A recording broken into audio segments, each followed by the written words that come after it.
যেখানে মানুষের জন্য শিক্ষা প্রতিষ্ঠান দরকার, চিকিৎসার জন্য হাসপাতাল দরকার, সেখানে মসজিদ বানানো হয়, মাদ্রাসা বানানো হয়। কোনটা জরুরি?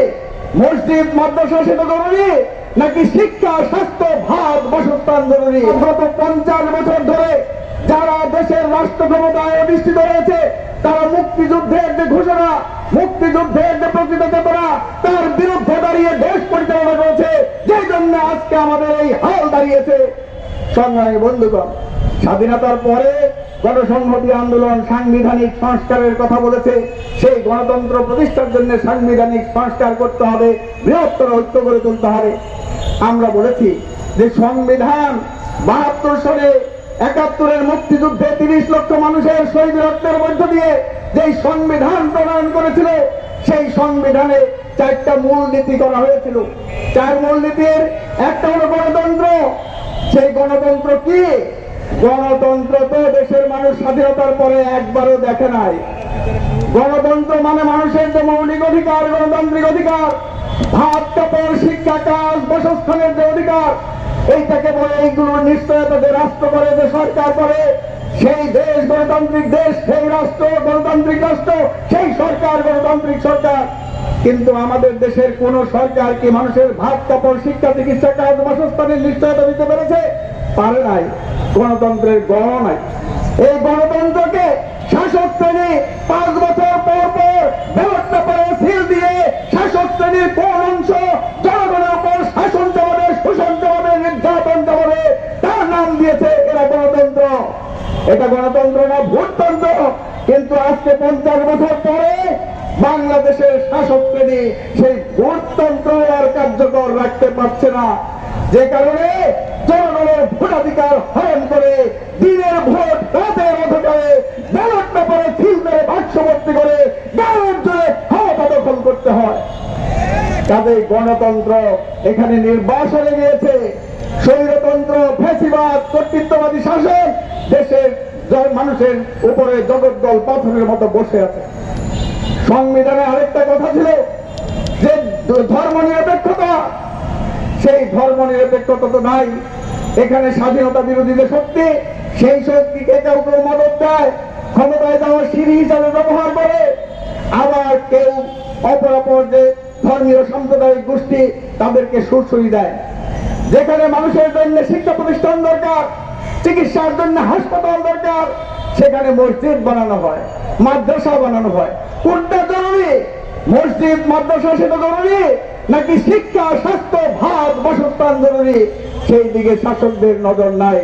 কাজে ধর্ম নিরপেক্ষতা, সেটাকে ধর্মীয় সাম্প্রদায়িক শক্তির উস্কানিদাতা হিসেবে সরকার ক্ষমতায় বসে আছে।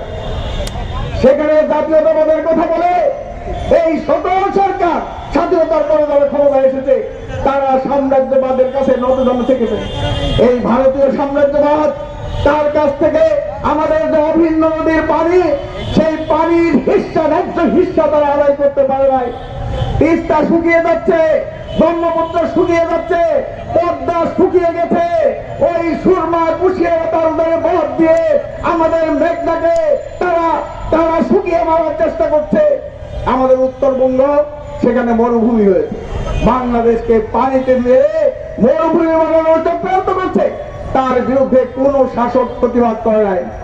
বর্তমান শাসক ভারতের নতজানু হয়ে 14 সালে এবং 18 সালে ক্ষমতায় এসেছে। তাদের জাতীয়তাবাদী চেতনা, জাতীয়তাবাদের কথা তারা মেমালুম ভুলে গিয়েছে। সংগ্রামী বন্ধুগণ, আমরা সে কারণে বলতে চাই, ওই 72 সালের সংবিধানে তারা কোনো সময় সংবিধানকে ব্যবহার করে যখন তাদের ক্ষমতায় থাকা এবং ক্ষমতায় যাওয়ার প্রয়োজন হয়।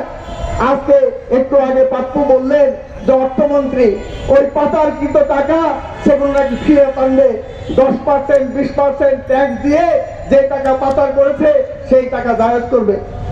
আমরা বলতে চাই, সংবিধানে 20 নম্বর অনুচ্ছেদে স্পষ্ট বলা আছে, অনুপার্জিত আয় সেটা ভোগ করা যাবে না। অনুপার্জিত আয় মানে চুরির টাকা, ঘুষের টাকা, দুর্নীতির টাকা, কালোবাজারির টাকা, এটা হলো অনুপার্জিত টাকা। সেই টাকা ভোগ করা যাবে না সংবিধানে লেখা থাকার পরে। আপনি কিভাবে বলেন যে 100 টাকা চুরি করছো, 10 টাকা ট্যাক্স দিয়ে কর দিয়া 90 টাকা এখানে তুমি জায়েজ করে নাও? এখানে যদি বলে কোনো পকেট পারে সে আপনাদের কারো পকেট থেকে 100 টাকা নিয়ে নেয়, ছিনতাই করে চুরি করে পকেট দেয়, তারপরে বলে ভাই 100 টাকা নিয়েছিলাম, 10 টাকা দিয়ে দিলাম, 90 টাকা নিয়ে যাই, মানবেন আপনারা? মানবেন না।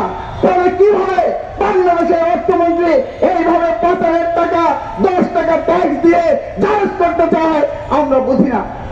স্বাধীনতার পর থেকে ওই যে কালো টাকা, যেটা বললাম হারামের টাকা, সেই টাকা তারা জায়েজ করার জন্য, সাদা করার জন্য সুযোগ দেয়, সেই সুযোগ তারা দিচ্ছে।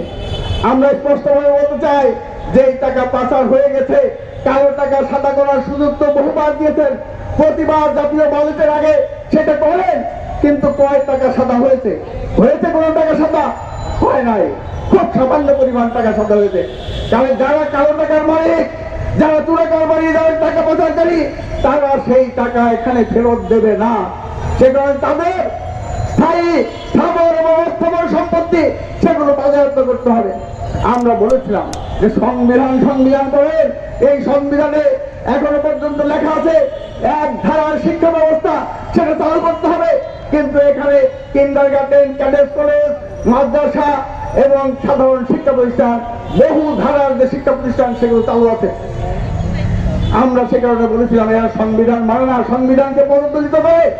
তারপরে 50 বছর পরে এসে সংবিধানের যে অসংগতিগুলো আছে সেগুলো দূর করা দরকার। ওই 70 অনুচ্ছেদের কথা বলা হয়েছে, সেইটা থাকলে কোন এমপির স্বাধীনতা থাকে না, বিবেক থাকে না, বিবেক অনুযায়ী সে কাজ করতে পারে না। সংবিধানে সম্পত্তিতে উত্তরাধিকারে নারীর সমানাধিকার নাই।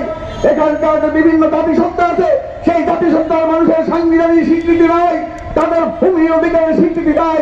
সেগুলো সংশোধন করা দরকার, সংস্কার করা দরকার, আজকের সময়ের দাবি। আমরা স্পষ্টভাবে বলেছি যে আজকে যেভাবে নির্বাচন হয়, টাকার খেলা, পেশি শক্তি, আঞ্চলিকতা, সাম্প্রদায়িকতা, সেটা দূর করতে হলে আজকে সংখ্যানুপাতিক নির্বাচন দিতে হবে। সেই সংখ্যানুপাতিক নির্বাচনের মাধ্যমে এই ধরনের যে সমস্যা, সেগুলো সংকট মোকাবেলা সম্ভব। এগুলো নিয়ে আমরা রাস্তায় আছি। আজকে শেখ হাসিনা ওই যে ইলেকশন কমিশনের কথা বলেছেন, এই কমিশন আসলে ভোট করতে পারবে না। যত একটা ফেরস্তাও যদি আইনে বসিয়ে দেন, একটা দলীয় সরকারের অধীনে কোন নিরপেক্ষ নির্বাচন হবে না। প্রমাণ কি দেখছেন? কয়েকদিন আগেই নির্বাচন কমিশন ঠিক করবে নির্বাচন কি দিয়ে হবে, কিভাবে হবে। আওয়ামী লীগের নির্বাহী কমিটির সবাই সেখান থেকে বলে যায় ওবায়দুর রহমান, ওবায়দুল কাদের যে 300 আসনে ইভিএম হবে। নির্বাচন কমিশনার বলে যে পৃথিবীর নাকি সেরা ইভিএম বাংলাদেশে। আমরা ইভিএম বানাইতে পারি না, কিন্তু আমাদের ইভিএম সেরা। বলা হয়েছে $10 মিলিয়ন, সেইটা নাকি সে পুরস্কার দিবে, এটা যদি কোনো ম্যানিপুলেশন করার এটা ব্যবস্থা দেখাতে পারে। আমরা বলতে চাই সেটা নিয়ে প্রধান নির্বাচন কমিশনার তিনি বিব্রত হয়েছেন। তিনি বলেছেন এটা উদ্ভট বক্তব্য। এই কথার মধ্যে দিয়ে এই নির্বাচন কমিশন যে নিরপেক্ষ নির্বাচন করতে পারবে না তার প্রমাণ এই কমিশনের অধীনে কুমিল্লা সিটির নির্বাচন হচ্ছে, বেশ কয়েকটি 135টি পৌরসভার নির্বাচন হচ্ছে। ইতিমধ্যেই বিনা প্রতিদ্বন্দ্বিতায় নির্বাচিত হওয়ার যে ঝোঁক, সেটা কিন্তু ইতিমধ্যে বেশ কয়েকটি পৌরসভায় বিনা প্রতিদ্বন্দ্বিতায় নির্বাচিত হচ্ছে। অর্থাৎ জনগণের ভোটের প্রতি আস্থা, নির্বাচনের প্রতি আস্থা, এটা ফিরিয়ে আনতে পারে নাই। সেজন্য আমরা বলেছি দলীয় সরকারের অধীনে কোন নির্বাচন সুষ্ঠু হতে পারে না বাংলাদেশে। সে কারণে নির্বাচনকালীন একটা তদারকি সরকারের কথা আমরা বলেছি। আর সেই তদারকি সরকারের সময় কিছু রাষ্ট্রপতির অধ্যাদেশের মাধ্যমে কিছু সংস্কারের যে ঘোষণা, সেগুলো দিতে হবে। নির্বাচিত সরকার পরবর্তীকালে সংসদে এসে সেগুলো পাস করিয়ে নিবে, এই ধরনের বিধান সেগুলো যুক্ত করতে হবে। আমরা সে কারণে বলেছি এই শেখ হাসিনা সরকার আজকে বাংলাদেশের মানুষের সামনে বিপদ, বড় বিপদ। এই হাসিনা সরকারকে উৎখাতের জন্য যারা নিরপেক্ষ নির্বাচনের দাবিতে জনগণের ভোটাধিকার গণতন্ত্রের জন্য লড়াই করতে চান, তাদের সকলকেই রাজপথে নামতে হবে। সাম্য, মানবিক মর্যাদা, সামাজিক ন্যায় বিচার, এই 3টা কথা বলে সেদিন স্বাধীনতা সংগ্রাম শুরু হয়েছিল। 50 বছর পরে এসে এখন মিলান। সাম্য কোথায়? বৈষম্য আকাশ পাতাল। কেউ 7 তলায়, কেউ গাছ তলায়। বেশি সময় দরকার নেই। শুধুমাত্র এই যে গত 2 বছর যে করোনা কাল গেল, এই করোনা কালে 3.5 কোটি মানুষ তারা দরিদ্র সীমার নিচে নেমে গেছে।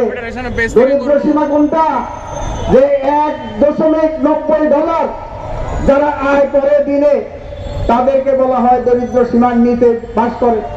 তার মানে $1.90 মানে হলো প্রায় 160 টাকা।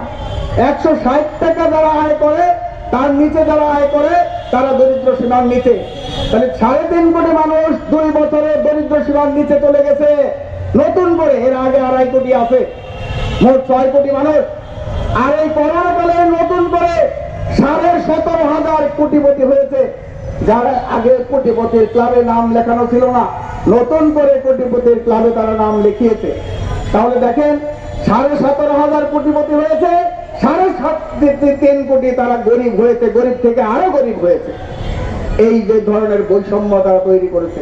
মানবিক মর্যাদার কথা বলেন যে স্বাধীন দেশে এখনো মানুষ ফুটপাতে ঘুমায়, বস্তিতে ঝুপড়িতে মানবতার জীবন যাপন করে, রেল লাইনের ধারে টার্মিনালে তারা মানবতার জীবন যাপন করে। কোথায় মানবিক মর্যাদা? সেই মানবিক মর্যাদা প্রতিষ্ঠিত হয় নাই। সামাজিক ন্যায় বিচারের কথা, এখানে বিচারের বাণী নিভৃতে কাঁদে সাংবাদিক সাগর রোডে। কত বছর হয়ে গেল, 84-85 বার তাদের তদন্ত কর্মকর্তা পরিবর্তন হলো, তদন্ত রিপোর্ট দেয় না। মামলা তো দূরে থাক, বিচার তো প্রক্রিয়া দূরে থাক, তদন্ত রিপোর্টই নাই। ওই যে সোহাগীদান তনু কুমিল্লা ক্যান্টনমেন্টে ধর্ষণের শিকার হয়ে হত্যার শিকার হয়েছে, সেই তনু হত্যার আগে পর্যন্ত বিচার নাই। কারণ বিচারের বাণী নিভৃতে কাঁদে। তাহলে সামাজিক ন্যায় বিচার সেখানে ভুলণ্ঠিত। দলীয় ভাবে, জোটবদ্ধ ভাবে, যার যার অবস্থান থেকে রাজপথে আন্দোলন গড়ে তুলুন। রাজপথের আন্দোলন আমাদেরকে ঐক্যবদ্ধ করবে, শেখ হাসিনার পতনকে সুনিশ্চিত করবে। সেই আন্দোলনে সকলকে অংশগ্রহণ করার আহ্বান জানিয়ে আমাদের পার্টি সেই আন্দোলনে আছে, সেই আন্দোলনে থাকবে, সেই প্রত্যয় ব্যক্ত করে সবাইকে ধন্যবাদ জানিয়ে আমি আমার কথা শেষ করছি। ধন্যবাদ।